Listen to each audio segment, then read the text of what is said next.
All right, everyone. Only about a minute or two delay there. Not too bad considering the Google gremlins trying to get us. I'm here with Shlomo Gordon, actually, from Israel. He's running for office. He's a member of the, I don't know how you pronounce it, the Zehut Party? Zahut, yes. Okay. Yeah, I did a good job. Wonderful. There are links in the description as well to his YouTube page, his Twitter handle, and several other links as well as Patreon, and also, I believe, an official campaign page. The party platform. That's not my specific thing. That's the party's platform. I figured that would interest a lot of people. Yeah, that's also probably where we should begin, so that people get an idea of what you actually believe in, number one, and also what your particular party believes in too. Am I correct in surmising that it's a vaguely libertarian-esque party?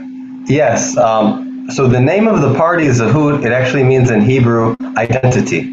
So you could very much define me as a Jewish identitarian, though we see a balance between Zahut and Hairut, of identity and liberty. Those are two of our main pillars of our ideology, and you'll find a lot of things that are similar to different movements, whether it's libertarian movements or the MAGA movement, or some of the more nationalistic movements that you see in places like Hungary and Poland. You'll see lots of similar motifs, and basically, when it comes to economy, we're pretty much libertarian, free market. Though Israel is an interesting place. It's also a Jewish state, and that's our identity, and we're proud of it, and we want to keep our Jewish majority, and so we are for a Jewish ethnic state. That doesn't mean that we aren't for having all of the human rights, all of the much I can get into in a bit. I have plenty of criticism for the current policies of the Netanyahu administration. I don't think that the problem is Netanyahu. I think that it's the Israeli establishment really as a whole, right and left.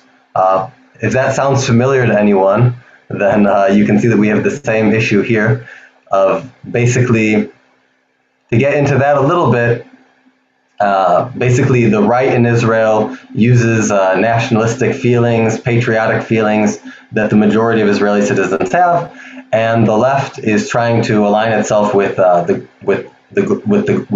global left, the globalist left, as is anywhere else.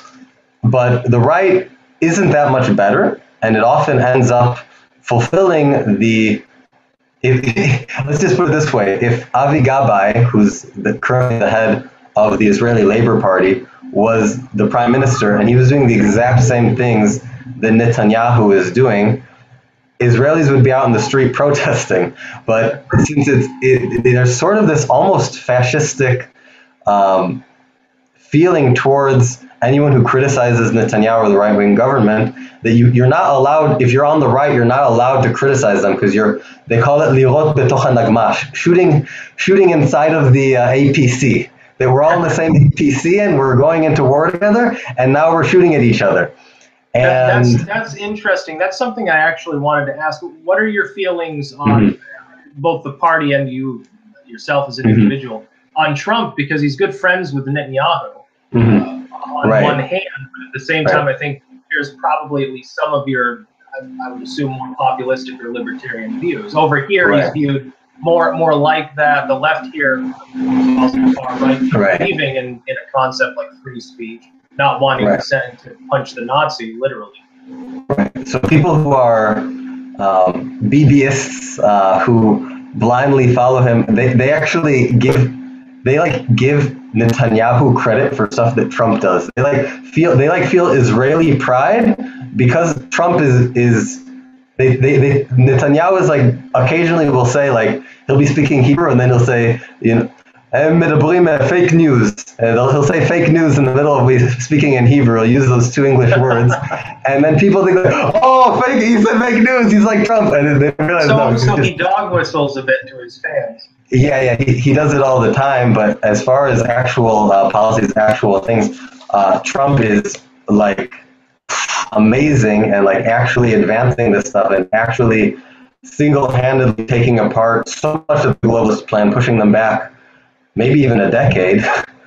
I hope they don't. I hope they never get a decade to get back up to speed. But from their perspective, and so what? For example, Moshe Feiglin, the head of my party, I recommend. He's been saying the same things for 20 years, ever since the Oslo Accords, which I can get into a bit, which that really started the mess. A lot of people think that the mess that we're in comes from Israel's existence or comes from the 1967 war. Those are all false diagnoses. The real issue starts from the first Intifada, which was a joke. It was the Oslo Accords were like, if you were to come in with a broken wrist and the doctor were to start giving you like this crazy chemotherapy and radiation and all this stuff, the Oslo Accords is really where everything got worse for everyone. I made a website. It's not so professional, but it's worth checking out just for the videos that I put on there. It's called Make Bethlehem Israel Again.com, and it's a lot of basically independent journalistic work that I did, where I wanted to find out what happened to the Christian Arabs, the Palestinian Christian Arabs of Bethlehem, of Beit Sahur, of Beit Yala, of Ramallah. I wanted to see what really happened to them, and I interviewed all sorts of different people and did my own research and found videos that were deleted and all sorts of different things, because there's lots of intimidation. It's not a place of freedom of speech. Basically, what I found was that the Oslo process basically made a situation where Christians got caught in the crossfire between the Muslim Brotherhood-backed PLO, which today is called the Palestinian Authority, and the Oslo Accords give them that legitimacy of being called the Palestinian Authority. And on the other hand, the Israeli establishment, and I purposely say establishment because it started from the far left, the ideological left, and then it came into the normal left with Rabin. And then afterwards, even Netanyahu, in his first time as prime minister back in the 90s, he advanced those same things. He handed over most of the city of Hebron to the Palestinian Authority, and people think that I'm against the Arabs. I hate the Arabs. People might think something like that, but in reality, I think that really everyone was getting along for the most part from 1960s, basically in the 70s and 80s. People were basically getting along. Whether you ask Jews or Arabs, was there military rule in Judea and Samaria and in Gaza? Yes, but there was freedom of movement. There was freedom of occupation, of work. There was freedom of work. An Arab who lived in Gaza could go work in Tel Aviv or anywhere, and there was no wall, and there was no fence, and there was no underground barrier, and flotillas, and maritime blockade, and the whole mess. I know the nation of Turkey, what was it, 2 years ago, didn't they try to send what they call, I think it was the Freedom Flotilla or something? Yeah, the Mavi Marmara. Yeah, and they send all the time. Yeah. Also, I wanted to think about it this way. Mm-hmm. Among Israelis, not just among your own party, what's the general sentiment? Because this is sort of, for a lot of my audience, it's probably not Israeli. This might be the elephant in the room sort of question. Right, the shooter that we had yesterday is something that I did want to ask you about. What's the general view of motive and sort of response, U.S. response? Is Trump blamed for toxic rhetoric or whatever by the average Israeli for the synagogue shooting yesterday? Trump for the most part isn't blamed. Again, the Israeli left, who are a minority, they will tend to be more affected by the things that are said on the kind of narratives that you'll find on CNN and the like. CNN plays there? No, but I'm saying the same types of ideas. Oh, I'm saying the same I was types gonna of. say shit. They There, might there's find even it. more fake news. Yeah, they though in general Israeli society, thank God, is more sane, is more normal, is not. Um, it's the way. I mean, it really is in America. Really, there's a large percentage of the population that really is completely programmed. This new NPC meme is pretty accurate. Whereas, in Israel, it takes time for these, like for example, ideas in general, like transgenderism and toxic masculinity and all these different things.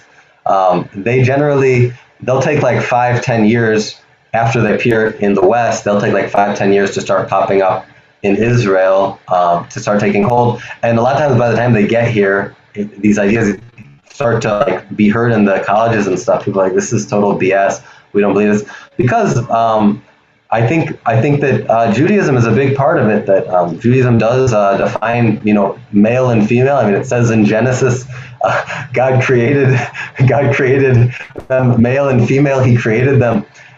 So the idea of there being two genders is very much, even if the majority, but I'd say maybe like 30-40% of the population here is religious, but even the population that isn't considered religious, it's not like in America if you were to not be considered religious.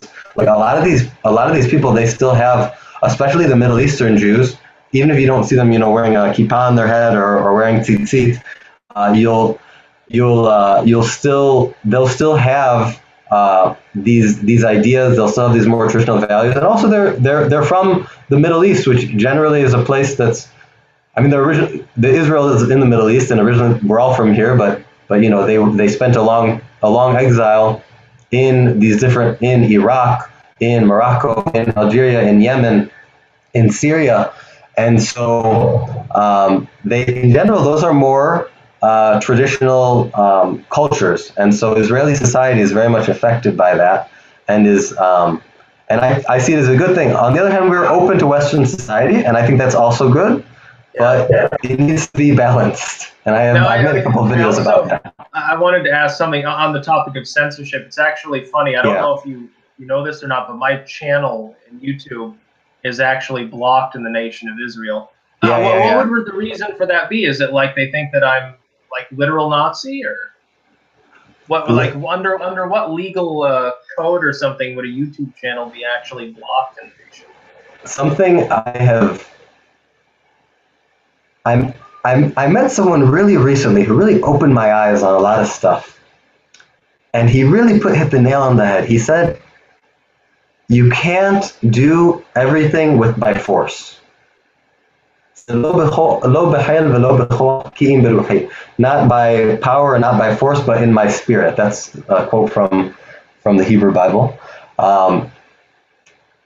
You can't. A lot of people are in this. A lot of Jews, unfortunately, are in this mindset that we have to that you gotta micromanage stuff, and you gotta censor people who are saying the wrong things, and you gotta label everyone an anti-Semite and demonize these people for at the end of the day wrong think, and you make anti-Semitism into a. And I just want to say, just to make it this clear, I was not happy to hear about the dozen of my people, even if I disagree with them politically, even if they were having a migrant age Shabbat, even if they aren't Torah observant Jews, none of that matters. They're my people, and I was extremely upset to find out about them getting shot in a synagogue during a circumcision. It's like, I was not happy about it at all, and I was quite upset. It was during the Sabbath here. We're 7 hours ahead. During the Sabbath I don't use electricity. Afterwards I turn my phone and my computer on, and that's the first thing that I see. And so I was very upset, and I did a live stream about it also. People can check it out. But now that I've now that we've mentioned that, it is important for people, Jews, this is a time for everyone to do introspection. And I get into this an hour long in my one of my last videos, but I'll just get it real short. It's a time for introspection for people who are even jokingly spewing really hateful things, like things. Not everything is a joke. Like, people do need to be careful the things that they say, the things that they type, even on comments, because it can help people who are, even if you don't take it seriously and you're just doing it jokingly. I mean, I have a friend on Twitter who he sends me this stuff. He made a meme. I used a board in one of my interviews, and he took the board, and it doesn't even matter what it says here. He took the board and he wrote Jews something, some horrible thing, and then it's me holding the board like Netanyahu always. And he sent it to me, and I'm like, okay, whatever. This is sort of funny, but it's not really that funny. So people need to be careful, even what they say jokingly. We do need to be careful of our words, and even what we type on comments. And that's one part of, and I'm saying that to myself as well. And one thing, caveat to that. I don't know about your views of this. Would you agree with my surmising generally, and I think others have pointed this out too, that corporate censorship, especially in the U.S., but I know it's prevalent in Europe and elsewhere, is actually causing fanaticism? Actually, potentially setting, or not causing it, but setting the groundwork for a higher probability that somebody snaps, because they feel that they've been deplatformed, they feel they've got nobody to debate with that's not going to reinforce what they believe in. You stole the words out of my mouth. The second thing I was going to say is that the Jewish community, anything that happens, this isn't victim blaming. And as a Jew, I think I shouldn't be suspected of blaming Jews. This is an opportunity for everyone to do hashbon nefesh, to do introspection, and to see what we can do differently in the future. And the introspection that the Jewish community should be doing is, it's a fact. There are verified Jewish Twitter accounts that are openly calling for white genocide.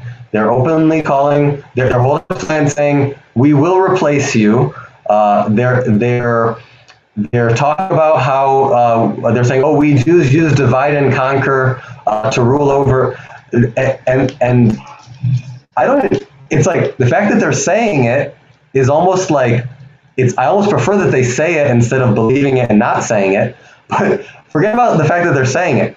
Do people actually believe this stuff? I mean, I grew up in the U.S. The funny part is that's the sort of thing that like in the U.S. sense, like maybe the further out there alt-right would say that Jews typically talk about. Like they'd be like, oh, various theories about world takeover and stuff. And then there are these people. I've seen it too. I would agree with you. I've seen plenty of people on Twitter, not all Jewish, but calling for violence. Maxine Waters here comes out and says confront people in gas stations and restaurants and stuff. What exactly are they trying to invite? Right. Yeah. And so, so just so that's the bigger picture. But just regarding specifically the Jewish community, I think this is an opportunity for Jews to do some introspection and say, "Oh wow, we should not be completely signed off on this globalist thing." And the fact of the matter is that because of, I guess this is a topic that will interest a lot of people. Basically, if a Jew is Torah observant, Orthodox, Reform, he can observe whatever he wants. But part of what happened in the American Jewish community is that Reform Judaism and it's the controlled opposition of Reform Judaism is conservative Judaism. There's no, if you look up, I've done different videos where I get into this. They completely got rid of the Torah. It's kind of like Christian replacement theology, where you don't need to observe the law and the law is done away with, but without Jesus. It's like you don't need to believe in anything, you don't need to do anything either. So again, I don't have anything against an individual who's a Reformed Jew, but this process that if you read Rabbi Marvin Antelman's book Eliminate the Opiate, he goes into he talks about historically how he saw it happen. They actually fought against Torah observant Jews and actually tried to get them to leave. And then once they created that spiritual paradigm where Judaism doesn't mean anything and Reform Judaism is just a country club for Jews, and that's what created the paradigm where it is true today. I mean, I have friends who are still in the U.S. and they tell me, yeah, I can't even go into a Reform conservative synagogue. It's like total leftist indoctrination. It's like as bad as the universities are. Yeah. So one thing I wanted to ask you, this is something people over here might find interesting. Have you ever seen, like over here, I know, especially if you watch Fox News, in all honesty, they portray Israel as basically being constantly bombarded by like missiles, rockets, mortars and stuff. Have you ever like had a mortar come through your living room window or stuff like that? Or you're just like, you're driving to work and a fire kite flies into the road, burns off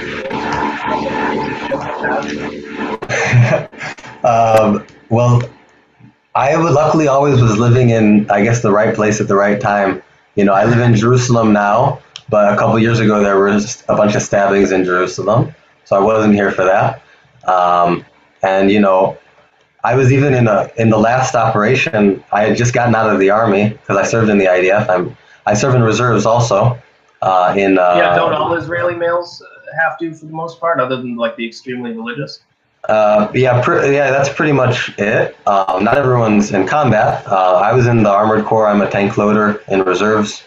And it's actually, reserves are actually fun because it's just like riding around in tanks, you know, blowing up, you know, metal targets. Oh, look at, you know. That sounds interesting. Yeah. I guess really thank God that I managed to really be blessed in that regard. That in my personal life I was always, you know, sometimes someone will forget like I was at the main bus station here in Jerusalem and someone had forgotten his bag. And so they called the bomb squad, and they had, you know, everyone moved to the side, and they you know, blew up the bag. But that sounds like Germany at this point. What exactly? How Germany is now? How Germany is now? Yeah, like because of attacks there by, you know, extremists of various kinds. Like we can't even like leave a plastic bag by the road. I mean, even here, I can remember like, as an anecdote here, like after 9/11, for a couple of years, it was basically that way. If you see a backpack, if you see somebody looks slightly out of place, the person in the airport looks, you know, a little, they have a rash breaking out, they're sweating or something, you can call it immediately. It was insane. But the thing is, it sounds like there that's considered more or less, maybe at least semi-normal. Here it's like reserved for special occasions. Yeah, very unfortunately, and this is, I should just focus on this point about the Oslo, because I said before I wanted to get into it. So this is a good opportunity. You can look at the Jewish side and what you just said, and you can look at the Arab side, and you can also see, you know, that they have major limitations on their freedom of movement. I would say they're actually more limited than the Jews are. The Israeli Arabs have it the best because they can go anywhere, but the Arabs who live in the Palestinian Authority or anywhere in Judea, even if they live in Area C, which is like basically in Israel, they're still somewhat limited on their movement. So they're limited. So this all goes back to the Oslo Accords, because basically, for those of you who don't know, back in the 90s, there was this whole process. As opposed to the peace treaties with Egypt and Jordan, the U.S. leadership wasn't interested. I read something recently that the UK was pushing it, but I don't think that the UK had enough power to really single-handedly push it. I think the main people we blame in our party is Israeli Jews that came from the extreme left, that basically, and this is why our party is called identity. Basically, and this is going to sound crazy, but I'll just say it and people can think about it afterwards. Basically, ever since 1967, when Israel retook East Jerusalem, that's the old city. That's really Jerusalem. That's the Temple Mount. That's all the holy sites of different tons of churches. But the main thing is that for Jews is the Temple Mount. And so ever since that moment, there's been this, and that's where if I put on my historian hat, that's where I would say that what I call post-Zionism started. Because the fact that there was not a single bullet fired on the Temple Mount, and that it was just that the Islamic Waqf handed over the keys, and the head of the Israeli military, Moshe Dayan, handed those keys back 6 hours later. And ever since that moment, there's been this unholy covenant of the ultra-Orthodox rabbis who say they're forbidden to go up there, and the anti-religious secular leadership, which does everything in its power to hand over that place and all of Judea and Samaria. And then the Arabs, who are actually, the Yasser Arafat-led PLO, Palestinian nationalism, that was not was not popular, was not common until before the Oslo process. And because of Gulf state funding and Muslim Brotherhood backing, that unholy covenant is what was made to prevent just authentic Jewish connection, reconnecting to our land, reconnecting to our spirituality, reconnecting to our ancestral homeland, reconnecting to the Temple Mount. Yes, reconnecting to the Temple Mount. So you support rebuilding the proper doctrinal temple itself? I think what's it called? The Red Heifer Institute or something? I think they've gotten together for a bunch of things to do that. Do you support that? And also somebody really quickly here. Somebody in chat asked, would you disavow George Soros? Of course I would disavow George Soros. He's funding the New Israel Fund, which it's funny, in Hebrew they say it's a new fund for Israel is what they say in Hebrew, but the real name is a fund for a new Israel. That's what it really should be translated into Hebrew as, the New Israel Fund. So I'm definitely, I don't need to disavow him. I have nothing to do with him. He's not in Israel. He's not pro. See, over here they assume a person's a Nazi. Over here they assume a person is a Nazi or has bigoted views if they speak ill of Soros because he's supposedly a great philanthropist, and he loves the small orphans and widows that his wars create. Yeah. Regarding your question, you asked about the temple. My dream, I would love to see in my lifetime or in my children's lifetime, my grandchildren's lifetime, I don't know how long it will take, but I would love to see a third temple in Jerusalem on the Temple Mount. That's the place where God chose to have his presence dwell. And if you don't believe in that stuff, that's fine, but it's a house of prayer for all the nations. On the holiday of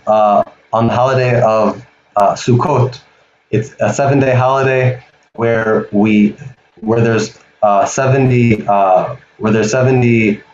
bulls sacrificed for the 70 nations. There's a tradition in Judaism of there being 70 nations, 70 goyim, the 70 nations, and only on the 8th day, Shemini Atzeret, we have one for ourselves. It's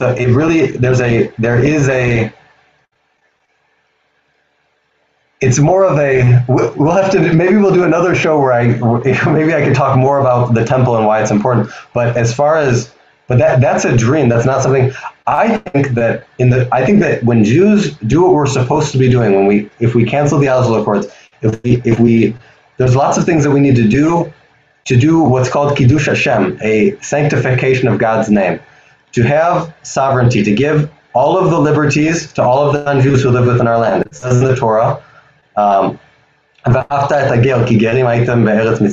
you shall love the foreigner because you were foreigners in the land of Egypt.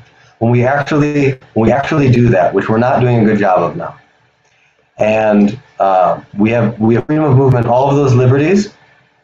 When we look at actual cases, if there were actual cases, let's say in 1948, where an Arab can prove that he was kicked off of his land, and then he should receive financial reparations. When we end American aid to Israel, which, by the way, is not good for American taxpayers, and it's not good for Israeli citizens either. It's a total scam. It's only good for the military-industrial complex. It's not good for Israelis. We lose lots of jobs over it. We lose all sorts of deals. Like Poland wanted to buy from us they wanted an anti-missile system against the Russians, and we were about to sell to them the Iron Dome, and the American military-industrial complex stepped in and said, no, you can't do that because we funded part of it, even though it was completely Israeli innovation. It was all built in Israel. And then they came in and they sold their Patriot missiles, and that was like a multi-billion-dollar deal. So yes, you can on that fourth link that I sent Sticks. It should be on the YouTube video. I sent to specifically not just to the Zehut platform, but to what should be the most interesting to you is Israel's security and diplomatic plan, which includes the one-state solution, which includes professional army and all sorts of different stuff that we want to do, but also it includes ending American aid to Israel. So basically, once you do that, I'm taking all of the Israel critics stuff. Some of the Israel critics aren't intellectually honest. Like, for example, I listen to everyone. I listen to David Duke. I listen to everyone. And David Duke really tries holding the stick from a lot of these guys. Especially a lot of these anti-Zionist Christian guys. They're not fair, and they're really holding the stick from both ends. On one hand, they criticize Jews for not authentically observing the Torah, and on the other hand, they criticize Jews for authentically observing the Torah. Make up your. If there are people who are jealous of us for having an ethno-state or something, okay. So don't hate us. Just like say, okay, cool. They have an ethno-state, and I want an ethno-state too. Like, why do you have to hate us? Like, if there's countries where an ethno-state is popular and it makes sense and that's what people want to do, I'm all for it. I'm for the EU. I'm for nationalism. I'm for the Hungarian and the Polish nationalism. The U.S. is complicated because I think that the Americana kind of feeling is much stronger in the U.S. than white nationalists in the U.S. But if 80% of the whites in the U.S. wanted a white ethno-state, and they wanted to only allow white immigration, they wanted to financially motivate non-whites leaving the U.S.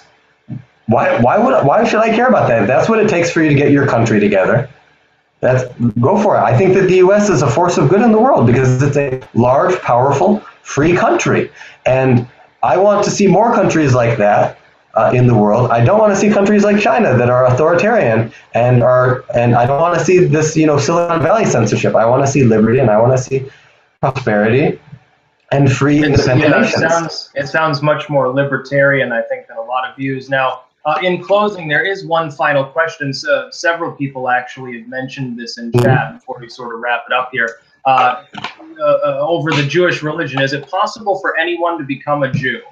Like not just speaking in terms of pragmatically, like Ken physically, but like the Jewish religion itself. Does it prohibit certain groups from joining, like someone who did witchcraft? Well, in the Torah, it talks about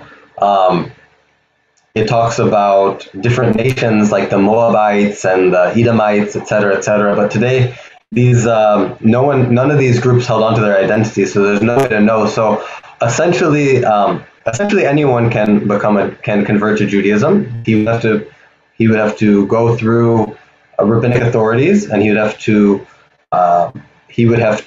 observe the commandments. In general, we aren't a proselytizing religion. It's the only religion where if you go to convert, the rabbi, the tradition is to actually push people away 3 times before they before the rabbi actually gives them a chance. So why is that? Because we see the nations as having a role in God's plan. We don't see there's lots of positive things that are there. You can find negative things that are said about the nations, and you can find negative stereotypes among Jews. That's true, but there's plenty of positive things. There's statements like, for example, "Chochma bagoyim tamin, emunah bagoyim al tamin." Wisdom in the nations believe, but faith in the nations don't believe. Meaning, you can learn. There's a lot of Jewish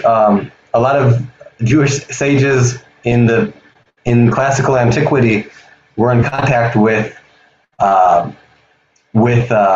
Greek scholars, with Greek philosophers, and they would learn from each other, and they would say, okay, this is where we agree with you, this is where we don't agree with you. Maimonides did, Rabbi Kook did, and I also see myself as I very much engage the intellectual discourse, and I've learned a lot from the Goyim. I've learned a lot from the nations. And now watch his chat explodes because he used the term Goyim, by the way. Yeah, I know. All it means in Hebrew is nations. There's actually a place there's actually 1 or 2 places where Israel, the people of Israel, is also called a goy, a nation. But usually we aren't. Usually we consider ourselves an Am, a people. But yeah, I've learned a lot from watching the new right. I think people can tell that I'm very much a part of this global discussion of, okay, how do we cast off this globalism, this world government, this globalist bureaucracy? How do we cast it off from us and bring back nationalism? I'm very much a part of that discussion. At the same time, I also, if people, from my perspective, half of what I've said during this, how long are we talking for? 40 minutes, 50 minutes? So half of 40 minutes.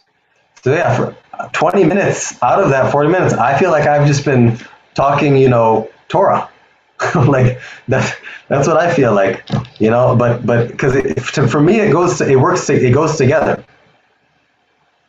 And now, basically, in closing, was there anything left that you wanted to address, like really briefly, before we do the peace out, so to speak? Yeah, just a little bit more about the Oslo. I know I keep going back to the Oslo process, but really for people to understand that the Palestinian Arabs really are in a bad spot. I would not want to be where they are. I get where they're coming from, because they feel like they're being fenced in. They feel like they're living under military occupation, and it's kind of hard to convince them that they're wrong. And in a way they're not wrong. So really, the way to solve that issue is to cancel the Oslo Accords, which what that means is that the Palestinian Authority returns to being the PLO, an enemy state of Israel. We will then, if they want to put their guns on the table and say, hey, you wanted us to be what we were, and so now you don't, you're muted. No, it's actually my niece. Just give me a moment. You can keep talking. Okay. You put your guns on the table and say, all right, we did this until now because this is what the deal was, and now we get it. There's a new sheriff in town, new thing, and if they decide to actively fight us, then we're going to do what we would do with anyone who would actively fight us.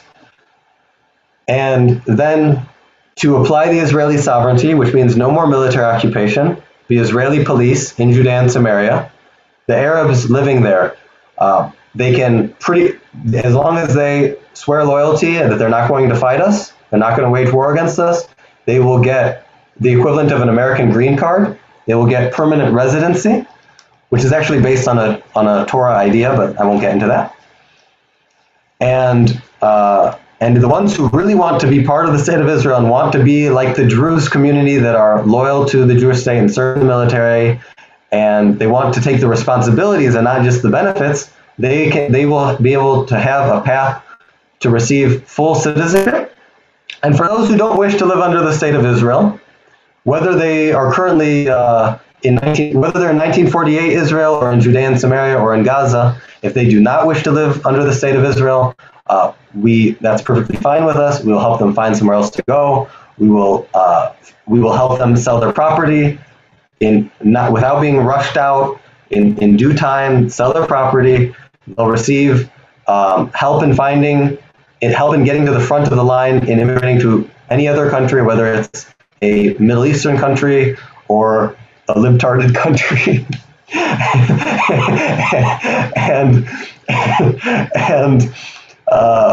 And we will also give them financial aid, a nice little boost to help them find their life somewhere else. Because quite frankly, if someone doesn't want to live here, we have and they're not Jewish, we have no interest in keeping them here. So that's about it. Yeah. No, it's been a pleasure actually talking to you, but yeah, I do have other stuff that I have to attend to, it seems, at the moment. No problem. But yeah, it was a pleasure talking to you. And again, to those who are watching live, links in the description as well to Shlomo's YouTube channel, Twitter page, Patreon page, and also, again, that website that you administer. So if you wanted to say that's about all, peace out, then we'll conclude. Yeah, I'm going to actually do a live stream on my channel, so everyone's welcome to my channel for any because I'm sure there's lots of questions that didn't get answered. So including offensive ones. Yeah. All right. Shalom.